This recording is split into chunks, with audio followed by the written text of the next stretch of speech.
अस्सलाम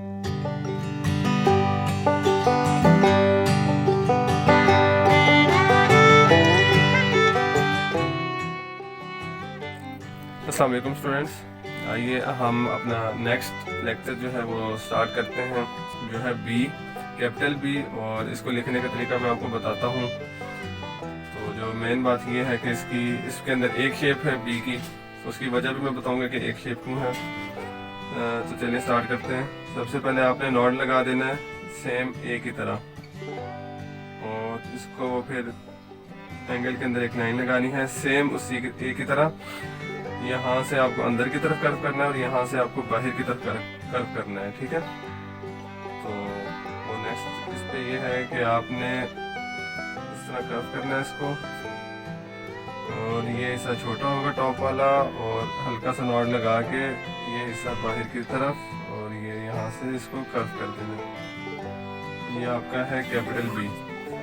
और इसकी एक शेप होने की वजह यह है कि हम इसको यहाँ से उस तरह इस वजह से नहीं बना सकते कि ये हमें बाद में डिस्टर्ब करेगा, उसकी शेप अच्छी नहीं बनेगी। अगर हम इसको यहाँ पे थोड़ा सा इसको अगर हम डिज़ाइनिंग करना चाहें तो ये फिर हमें बाद में डिस्टर्ब करेगा।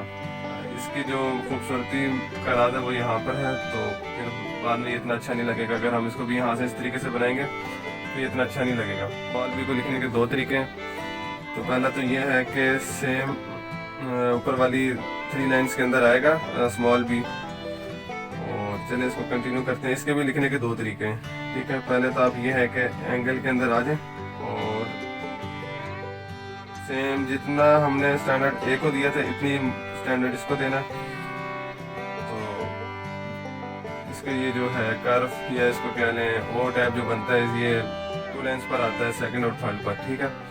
एक तरीका इसका ये है। और इसके साथ बाद में आपकी अगर प्रैक्टिस नहीं है तो इसके बाद में आप इसके साथ टेल लगा दें, ठीक है। और इसका जो दूसरा तरीका है, क्विक वे है, वो ये है कि टेल के साथ आए आप सेम एंगल के अंदर, जो आपने पिछले बी के साथ आपने जो एंगल यूज़ किया उसी एंगल के साथ आए, नीचे आ जाएं और सेम उतना ही दें इसको, और ये स्मॉल बी आपका बन गया।